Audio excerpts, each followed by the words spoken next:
ഇന്ന് CPM-ന് രണ്ടിടത്തു നിന്നാണ് ഒരു തിരിച്ചടി നേരിട്ടിരിക്കുന്നത്. അതായത് ഒന്ന് ജിതിൻ ഭാസ്കറിന് കോടതി ജാമ്യം നിഷേധിച്ചിരിക്കുകയാണ്. പിന്നെ നമ്മുടെ ED കേസിൽ ജയിലിലായവരുടെ 3 പേരുടെയും ജാമ്യം നിഷേധിച്ചിരിക്കുകയാണ്. അപ്പം മൊത്തത്തിൽ ഒരു പ്രശ്നം, തെരഞ്ഞെടുപ്പിന് ശേഷം മൊത്തം തിരിച്ചടിയല്ലേ ഇവർക്ക്. അതെ, ഒന്ന് കാഫർ സ്ക്രീൻഷോട്ട് എന്ന് പറയുമ്പോൾ നമ്മുടെ പാർലമെൻറ്റ് തെരഞ്ഞെടുപ്പിൽ നമ്മുടെ ഷാഫി പറമ്പലിന് ഉന്നം വെച്ചുള്ള ഒരു വർഗീയ ബോംബായിരുന്നു.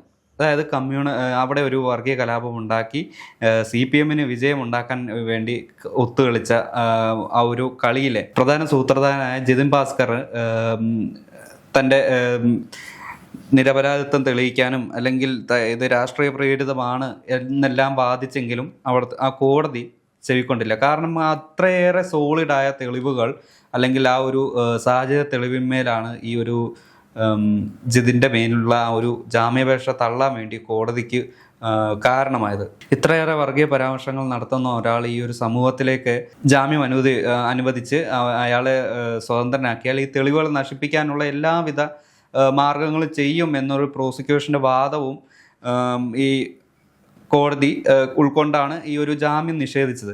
അപ്പോൾ ഇത്രയും കാലം CPM അല്ലെങ്കിൽ വടകരയിലെ DYFI അല്ലെങ്കിൽ CPM പുറം ലോകത്തോട് പറഞ്ഞുകൊണ്ടിരുന്നത് ഞങ്ങൾ രാഷ്ട്രീയ പ്രേരിതമായി വേട്ടയാടപ്പെടുകയാണ്. അതായത് DYFIയെ UDF-ൻ്റെ പോലീസും അല്ലെങ്കിൽ UDF സർക്കാരും അവരുടെ പോലീസിനെ ഉപയോഗിച്ച് അവരെ വേട്ടയാടുകയാണ്, അവരെല്ലാം ചെയ്തു വെച്ച് ഞങ്ങൾ നിഷ്കളങ്കരാണ് എന്നുവരെ നമ്മുടെ DYFIയുടെ പ്രസിഡന്റ് വസീഫ് വരെ വന്ന് പൊതു സമൂഹത്തോട് വിളിച്ചു പറയുകയുണ്ടായി.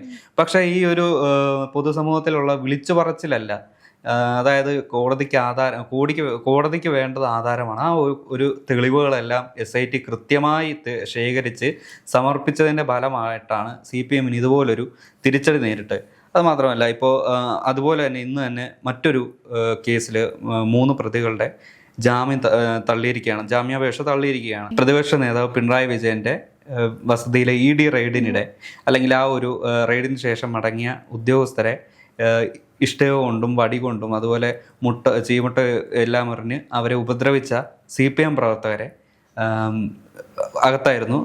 അവർ ജാമ്യം തേടി ജാമ്യത്തിന് അപേക്ഷിച്ച് തിരുവനന്തപുരം ഫസ്റ്റ് ക്ലാസ് മജിസ്ട്രേറ്റ് കോടതിയിലാണ് ഈ ഒരു അപേക്ഷ നൽകിയത്. പക്ഷേ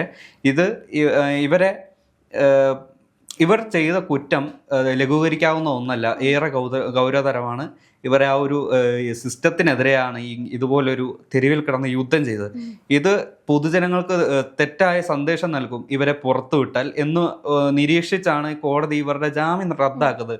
അതായത് കോടതിക്ക് വ്യക്തമായി മനസ്സിലായി ഇതുപോലുള്ള പാർട്ടി അല്ലെങ്കിൽ ഈ ഒരു രാഷ്ട്രീയ പ്രേരിതമായിട്ടുള്ള കലാപം ഈ സമൂഹത്തിന് തെറ്റായ സന്ദേശം നൽകും. ആ ഒരു ദിവസം തിരുവനന്തപുരത്ത് കലാപരൂക്ഷിതമായ അന്തരീക്ഷം സൃഷ്ടിക്കാനാണ് ഈ ഒരു പാർട്ടി ശ്രമിച്ചത്.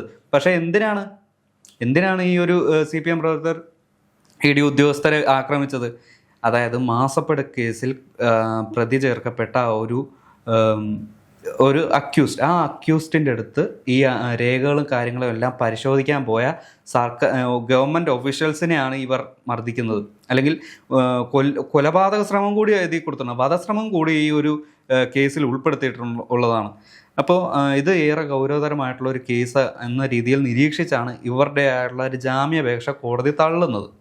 ശരിക്കും ഈ ED കേസിൽ ഇന്ന് ജാമ്യം നിഷേധിച്ചവരോട് സഹതാപമാണ് തോന്നുന്നത്. കാരണം എന്തിനോ വേണ്ടി ഒരു ED മാസപ്പടി കേസിൽ അവരുടെ പ്രോട്ടോകോൾ അനുസരിച്ച് അവരൊരു വീട്ടിൽ വരുന്നു, ED റെയ്ഡ് നടത്തുന്നു. അതിനെ പ്രതിഷേധിച്ച് അവരുടെ വാഹനം തല്ലിപ്പൊളിച്ച് ഇപ്പം അവരുടെ ഭാവിയാണ് പോയിരിക്കുന്നത്. ഇവർക്ക് ആർക്ക് വേണ്ടിയാണ് ഇവർ തല്ലാൻ പോയത്? അവർ പുറത്ത്. പക്ഷെ ഒരു തെറ്റും ചെയ്യാതെ അവർക്ക് വേണ്ടി ജീവൻ കളയാൻ നിൽക്കുന്ന പോലെ ഒരു പ്രതീതിയാണ് ഇപ്പോൾ ഇവർ കാണിച്ചത്. അവരിപ്പോൾ അകത്ത്, അവരുടെ ഭാവിയും കളഞ്ഞ് അവരിപ്പോൾ അകത്ത് കിടക്കുന്നു. അതായത് ഇപ്പോൾ CPM-ൽ പറഞ്ഞാൽ ഇവർ നിർബന്ധിത രക്തസാക്ഷികളാക്കാൻ ചിലരെ മാറ്റി വെച്ചിട്ടുണ്ട് അല്ലെങ്കിൽ നിയോഗിച്ചിട്ടുണ്ട്. അതുപോലെ നിയോഗിക്കപ്പെട്ടവരാണ് ഇന്ന് ആ ജയിലിൽ കിടന്ന് അഴിയേണ്ടുന്നത്. ഈ ഒരു പ്രധാനപ്പെട്ട അല്ലെങ്കിൽ ഇതുപോലെ ഒരു സാമ്പത്തിക ക്രമക്കേട് നടത്തിയ അല്ലെങ്കിൽ ഈ ഒരു കേസിലെ പ്രതികൾ എല്ലാവരും പുറത്ത് അല്ലെങ്കിൽ ഇതിനെ ഒത്താശ ചെയ്ത ഈ CPM-ന്റെ ഏറ്റവും മുതിർന്ന നേതാവായ മുൻ മുഖ്യമന്ത്രി പിണറായി വിജയൻ അടക്കമുള്ളവർ എല്ലാവരും പുറത്ത്. ഇവർക്ക് വേണ്ടി ജയ് വിളിച്ചും അല്ലെങ്കിൽ രാത്രി പോസ്റ്റർ ഒട്ടിക്കാനും അല്ലെങ്കിൽ സമരം വിളിക്കാനും എല്ലാത്തിനും ഉണ്ടായിരുന്ന കുറച്ചാണികളുണ്ടല്ലോ. അതായത് CPM, SFI, DYFI പോലുള്ള സംഘടനയിലുള്ള യുവാക്കളടക്കമുള്ള ഇത് പ്രത്യേകം ശ്രദ്ധിക്കണം. യുവാക്കളാണ് പ്രധാനമായിട്ടും ഇതുപോലുള്ള കേസിൽ പെട്ടിരിക്കുന്നത്. കോടതി ജാമ്യം അനുവദിച്ചാൽ പോലും ഇവർ ഈ ആരോപണത്തിൽ നിന്ന് പുറത്തേക്ക് വരില്ല. ഈ ഒരു കേസിൽ നിന്ന് ഇവർ വിമുക്തരാവില്ല. കൂടാതെ സെൻട്രൽ ഗവൺമെൻറ് ഉദ്യോഗസ്ഥരെയും കൂടിയാണ് വധശ്രമത്തിന് കേസെടുത്തിരിക്കുന്നത്. അപ്പോൾ അതിൻ്റെ ഗൗരവം ഊഹിച്ചാൽ തന്നെ മനസ്സിലാവും. ഇപ്പോൾ അതായത് പാർട്ടി നേതാക്കളുടെ പേര് കേട്ട് മറ്റുള്ള പാർട്ടിക്കാരെ വെട്ടാനും കൊല്ലാനും ഒക്കെ പുറത്തിറങ്ങുമ്പോൾ ഒന്ന് ആലോചിക്കണം. ഇതുപോലെ പറയുന്ന നേതാക്കളുടെ മക്കളും അല്ലെങ്കിൽ അവരും അവരുടെ സിൽവന്തികളും ഏറ്റവും സേഫ് സോണിലായിരിക്കും, സേഫായിട്ടായിരിക്കും അവരിയ്ക്കുന്നത്. പക്ഷേ നിങ്ങളുടെ കാര്യം, നിങ്ങളുടെ ഭാവി അല്ലെങ്കിൽ നിങ്ങളുടെ ഭാവി ആ ഒരു ജയിലിനുള്ളിൽ ഹോമിക്കപ്പെടും. ആ കേസ് തീർന്ന് ഇവർ പുറത്തിറങ്ങുമെന്ന് ഇവർക്കോ ആർക്കോ പറയാൻ പറ്റില്ല. പിന്നീടുള്ളൊരു കാര്യം നവകേരളയിലെ ഒരു ഇഷ്യൂ ആണ്. അതായത് ADGP അജിത് കുമാറിന് നേരെ ഇപ്പോൾ അന്വേഷണം നീളുകയാണ്. അപ്പം മൊത്തത്തിൽ നോക്കിയാൽ 4 വശത്തുനിന്നും പ്രശ്നമാണ്. അത് തോൽവിക്ക് ശേഷം 4 വശത്തുനിന്നും പല കേസുകളാണ് ഇപ്പോൾ പൊങ്ങി വരുന്നത്. എന്തായാലും അതെ, ഇപ്പോൾ ആ ഒരു പരാജയത്തിന് ശേഷം CPM-ന് നല്ല സുഖമാണ്. CPM-നും അവരുമായിട്ട് CPM-ന് വേണ്ടി വിടുപണി ചെയ്ത ADGP റാങ്കിലുള്ള ഒരു മുതിർന്ന പോലീസ് ഉദ്യോഗസ്ഥൻ, അതായത് നവകേരള യാത്രക്കിടെ യൂത്ത് കോൺഗ്രസ് പ്രവർത്തകരെ തലയടിച്ച് പൊളിച്ചതിൽ ഈ ഒരു റിപ്പോർട്ട് തിരുത്തിയതിനും അവരെ തല്ലിക്കോളാൻ വേണ്ടി മൗനസമ്മതം നൽകിയതിനും എല്ലാത്തിനും ഒത്താശ നൽകിയ അല്ലെങ്കിൽ എല്ലാത്തിനും എന്താ പറയുക നേതൃത്വം നൽകിയ ഈ ഒരു മുതിർന്ന പോലീസ് ഉദ്യോഗസ്ഥന് നേരെ അന്വേഷണം വരികയാണ്. അതായത് DGP റാങ്കിലുള്ള ഉദ്യോഗസ്ഥൻ്റെ ഒരു നേതൃത്വത്തിലുള്ള അന്വേഷണമായിരിക്കും വരുന്നത്. അതിനുള്ള വെടിമരുന്നെല്ലാം SIT ചെയ്തു വെച്ചിട്ടുണ്ട്. കഴിഞ്ഞ ദിവസം ഇതിൻ്റെ അന്വേഷണ ഉദ്യോഗസ്ഥൻ ഇതിൻ്റെ റിപ്പോർട്ട് മുഴുവൻ DGPക്ക് സമർപ്പിച്ചിട്ടുണ്ട്. അടുത്ത ദിവസം ഈ ഒരു ആഭ്യന്തര സെക്രട്ടറിക്ക് റിപ്പോർട്ട് കൈമാറുകയും വരും ദിവസങ്ങളിൽ അജിത് കുമാറിനെ സർവീസിൽ നിന്ന് മാറ്റി നിർത്തിക്കൊണ്ടുള്ള പൂർണ്ണമായ അന്വേഷണം നടത്തി തുടർന്ന് അദ്ദേഹത്തെ ജയിലിലേക്ക് അയക്കാനുള്ള എല്ലാവിധ കുരുക്കുകളും ചെയ്തു വെച്ചിട്ടാണ് SIT ബാക്കിയുള്ള പ്രൊസീജിയറിലേക്ക് കിടക്കുന്നത്. ഇന്നത്തെ ഈ 3 കേസുകളിൽ നിന്നൊരു കാര്യം നമുക്ക് മനസ്സിലാവും. അതായത് എത്രയേറെ അധികാര കൊമ്പത്തിരുന്നാലും ഒരു നാൾ താഴെ ഇറങ്ങേണ്ടി വരും. പക്ഷേ അതുമാത്രമല്ല, അവരുടെ ആ ഒരു വീഴ്ച ഏത് ഉയരത്തിൽ നിന്നാലും താഴത്തേക്ക് വീഴ്ച അത് ഏറ്റവും വലിയ ആഘാതമുള്ളതായിരിക്കും.